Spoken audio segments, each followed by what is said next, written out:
This video is sponsored by Brilliant. Hey, Marcus House with you here. In this midweek episode, I'm super excited to take you on a journey into the arena of the new commercial space race kicked off by SpaceX. In this one, we are going to be discussing some of the key well-established companies and also some startups whose innovative revolutionary designs are contributing to the rekindling of new interest once again in space exploration, captivating our imaginations in the process. I'll close out this episode with a quick review of Starship, so be sure to check that out. For now, let's jump into it. Okay, Neil, we can see you coming down the ladder now. Now, I don't think it is any stretch of the imagination that the establishment of Space Exploration Technologies Incorporated, or SpaceX, was the beginning of a paradigm shift in the attitude towards human spaceflight and the longer-term vision of securing the future of humanity's survival as a species beyond this very planet.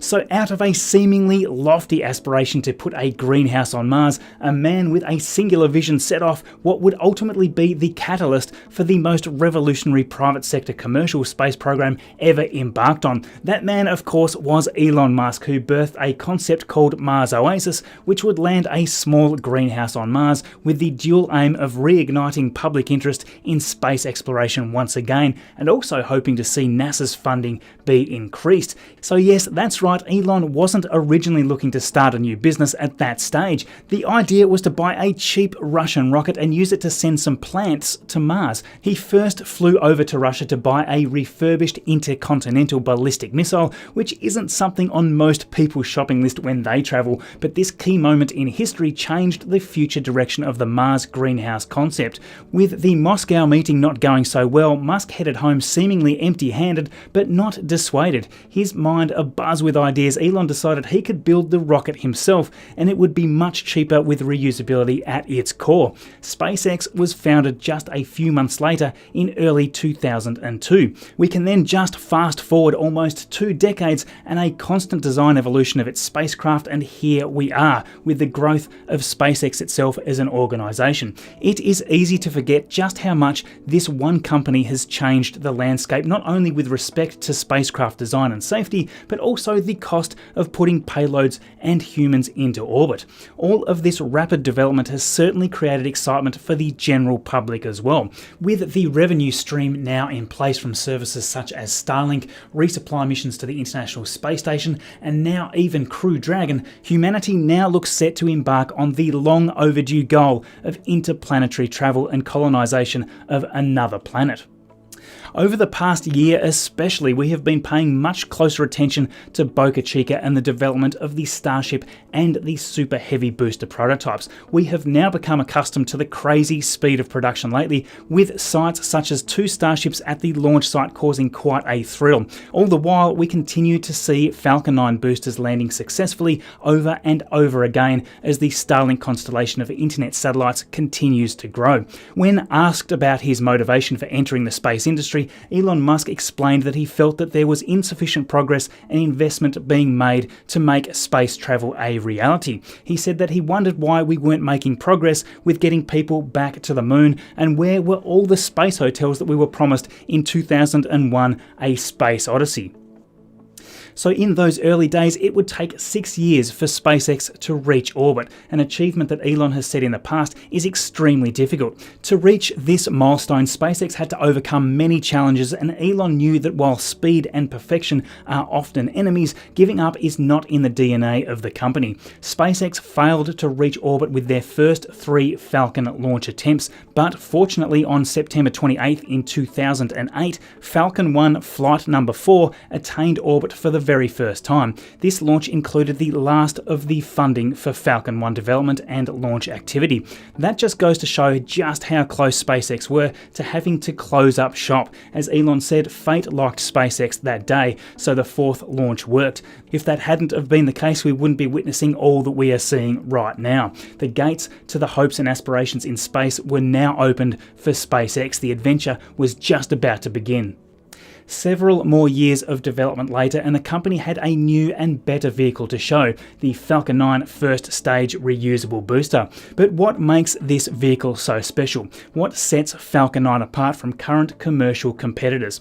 Well, in a nutshell, it is the ability to send a payload into orbit and then have its massive core first stage return to Earth, followed by landing either on solid ground or on an autonomous drone ship. Achieving that awesome reusability, which has now become commonplace, allowed SpaceX to reduce the cost of getting mass to orbit. But it didn't end there. Along with the Falcon 9, SpaceX worked on the Dragon capsule to carry cargo and astronauts to the International Space Station. This was a feat that the entire industry was very skeptical about. I remember the plethora of comments and videos saying that this was all just a pipe dream. A private commercial company just can't do this. In under 1 year from the final Falcon 1 flight, Falcon 9 successfully launched a cargo Dragon capsule into orbit in December 2010. Just 2 years later, on a different mission, the Dragon capsule was launched and it berthed with the International Space Station, making it the first commercial spacecraft to do so. Of course, we know now that there are plans for other launch providers to follow suit with the reusability model as well. The very beginnings of SpaceX's history is extremely exciting to me, and a long time back we put in a load of work creating a music video showcasing SpaceX's achievements in those early days. That is actually one of my favourite pieces. A link to that is in the description, and thanks to everyone for the constant feedback that we get on that video. All of your support, liking, subscribing and sharing always helps videos like this one get out there, coming up onto 300,000 subscribers there now, which just blows my mind. Thank you to all of you. So yes, now that SpaceX has already been able to demonstrate that they can fundamentally reduce the time between missions due to their efficient approach to reusability and booster turnaround, what about all of the other companies that are out there that are working away, some not so much in the public eye? It is not too difficult to look around and see the growing number of new generation launch providers entering the private sector space industry with their sights set on a goldmine of launch opportunities.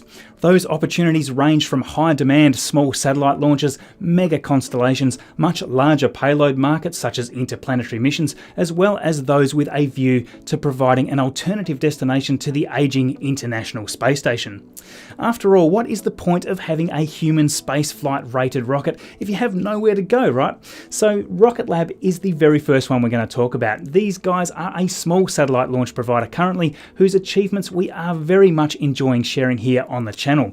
Recently though, it was announced that they will now develop a larger reusable rocket called Neutron with a multi-role design to cater for mega constellation launches and also much more, including cargo resupply and interplanetary missions such as heading to Venus. Now this is a goal often spoken of by Rocket Lab's founder Peter Beck, and this new vessel is also capable of supporting human spaceflight.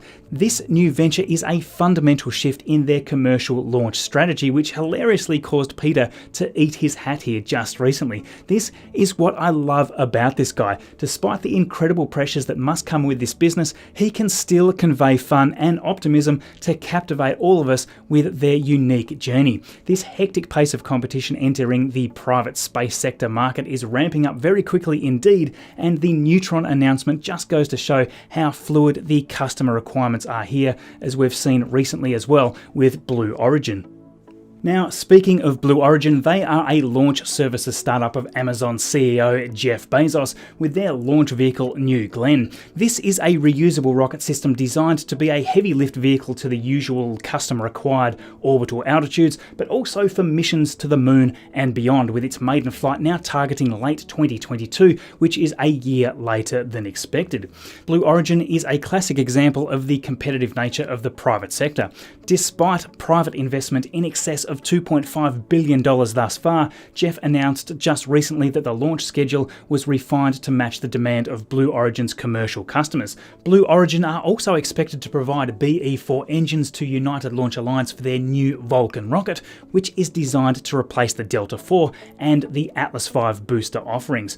New Glenn is certainly sure to impress launch enthusiasts with 7 powerful BE-4 engines and an overall height almost on par with that of the Saturn V launch launch vehicle at 33 stories tall. Now, Jeff Bezos has of course stated before that when you look at expendable rockets today, the cost of propellant is only about 1% the cost of the entire mission.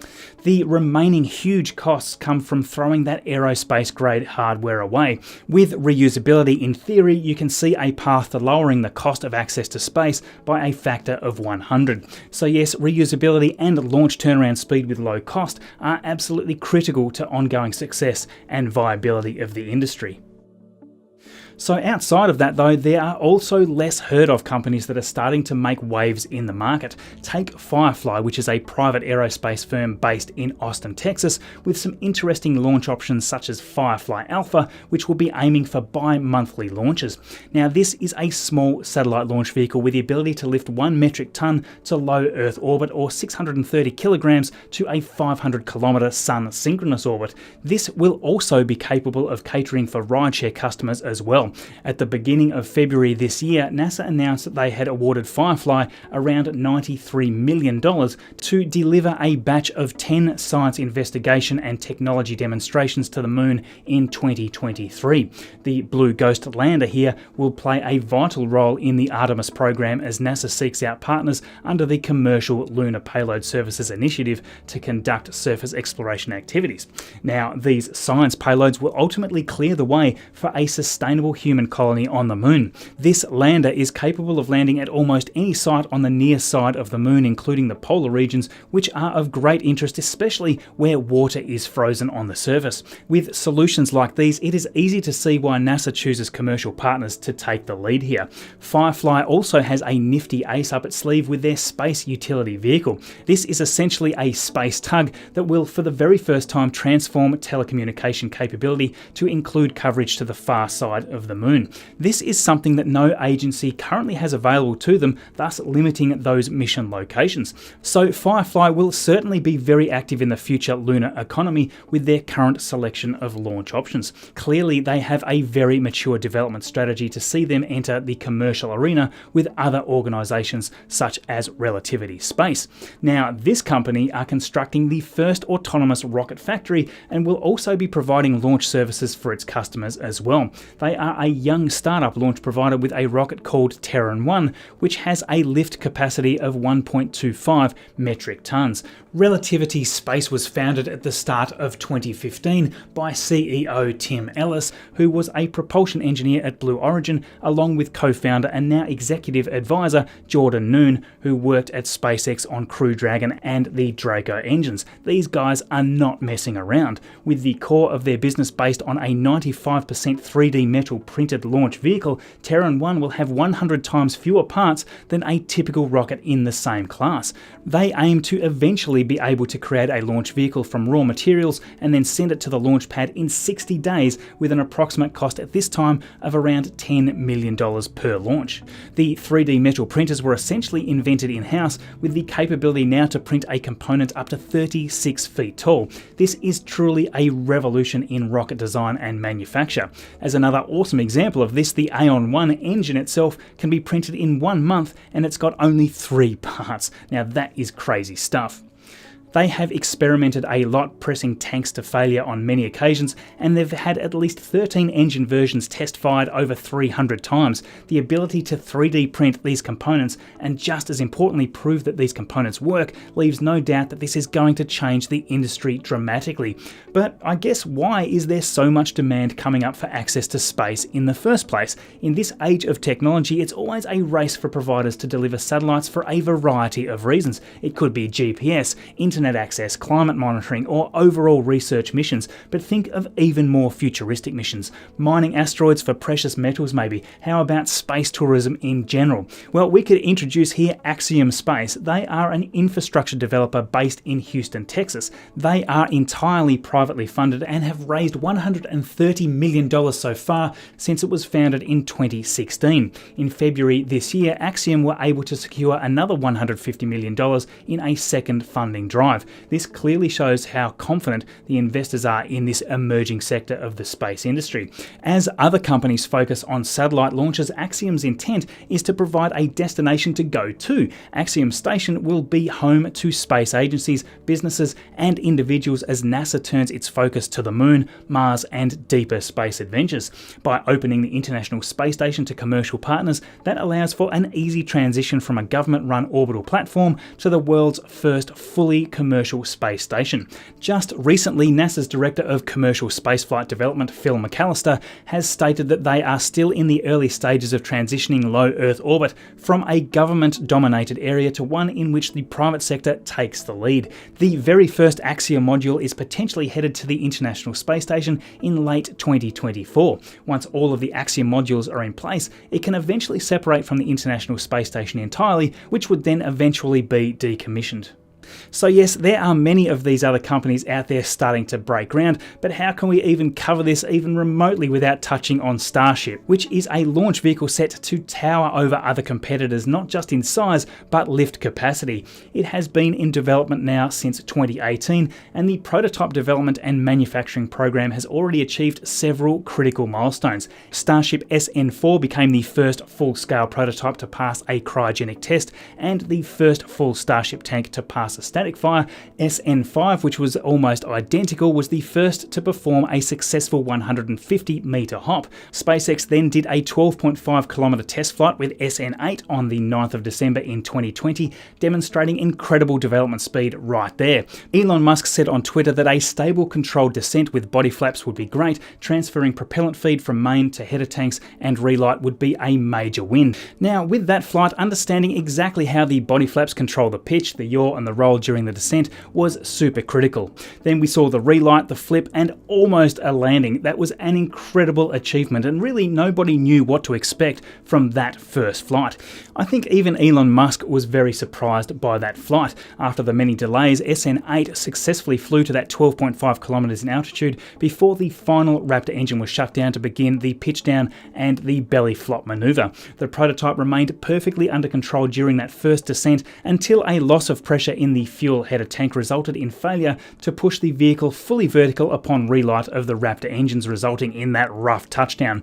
Elon said that SN8 though did great, even reaching apogee would have been great, so controlling all the way to putting a crater in the right spot was just epic. A few days after the test flight, of course, SN9 was rolled down to the launch pad where it waited for its opportunity to fly. Just like SN8, the flight went perfectly, and at 10 kilometers in altitude, or just over 6 miles, the final Raptor engine was turned off, allowing SN9 to perform that same belly flop maneuver. Once again, a problem though relighting one of the Raptor engines resulted in another rough landing. Without time to lose, SN10 underwent all the regular tests, and again after some delays, SpaceX tried another test flight. The stage was set, the cameras rolling, microphones on, and multitudes of people were keenly focused on the events about to unfold at Boca Chica's launch site.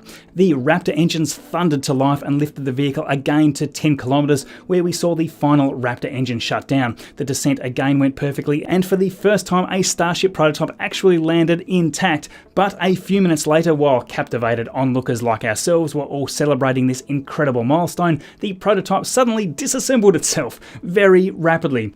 So many would wonder, well, are all of these exploding Starships what we want to see? Are the Starship prototypes perfect? Well, no, they're far from it, obviously, but they are, after all, just prototypes. The speed of development, production, and the ability to maintain this momentum even when design changes are needed makes SpaceX a pioneer in this new era of private space exploration. Elon has already set the goal for Starship orbital capability this year, as stated on a Joe Rogan podcast. Elon said here that this year he predicts that Starship will reach orbit. What an incredible event that will be. So yes, over the years, Elon Musk has achieved his goal of rocket reusability, driving down the costs for launch, and will eventually be putting space travel within close reach of the general population. So what does all of this mean anyway? Well, it is making many more of us look up towards the unknown, dreaming of what is right above our heads, waiting to be discovered. We are witnessing a new chapter in space exploration. Everyone involved in this is equally important, and we are so very lucky to be experiencing it all right there with you.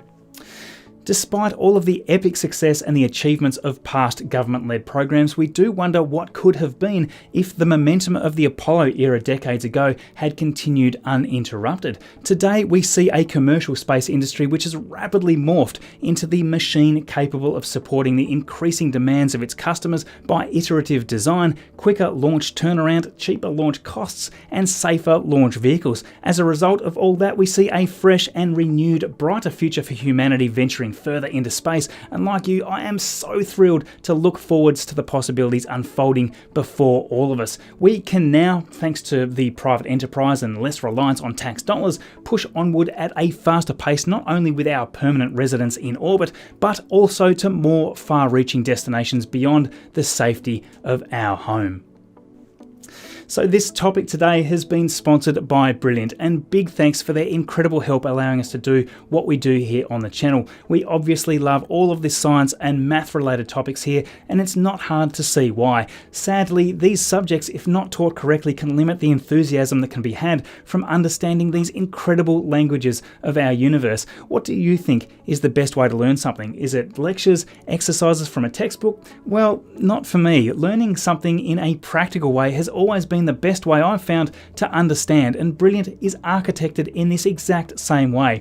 Explaining the universe we live in means thinking with core scientific principles in mind. Open your eyes to everything around you by solving puzzles here with science. The pressure is off here too, where you can learn at whatever pace is comfortable for you. There are no tests and no grades. You just pick up any area of interest and away you go. You start by having fun with the interactive course components, and before you know it, you'll be amazed at what you've learned. If you're naturally curious and you want to build up those problem-solving skills, then consider checking out Brilliant right here. At the same time, you could join me and a community of 8 million learners and educators by heading to brilliant.org/MarcusHouse. That will give the first 200 people 20% off the first year of Brilliant Premium. You'll find that link in the description below. Also, a huge thank you to my amazing patrons and YouTube members here. There is no way that we can continue doing midweek videos like this at this frequency and length without you all. That support that you all here provide allows us to increase the time that we can spend, and it's all thank you to that growing list right there. Thank you to each and every one of you. If you like what we are doing here and you'd like to join our awesome patrons, head to patreon.com/MarcusHouse, or alternatively, you can now join up as a YouTube member with the join button below. That gives you access to interact with me more directly via the linked roles on our Discord server. You can also have your name listed right here, like all of these other amazing people, and you can have earlier and ad-free access to the videos to watch before anyone else. Big thank you as well to the production crew assisting hugely with the video production, and of course to the quality control squad here for helping me research and proof the material for these videos. If you are interested in all of these topics that we cover here and would like to be a part of it, follow me on Twitter and please do get in touch. In the tile in the bottom left today, we have my video the other week taking a deeper dive into Starship's intended autogenous pressurization systems. In the top right is my latest video, and in the bottom right, content that YouTube has selected from my channel just for you. Thank you everyone for watching, and we'll see you all in the next video.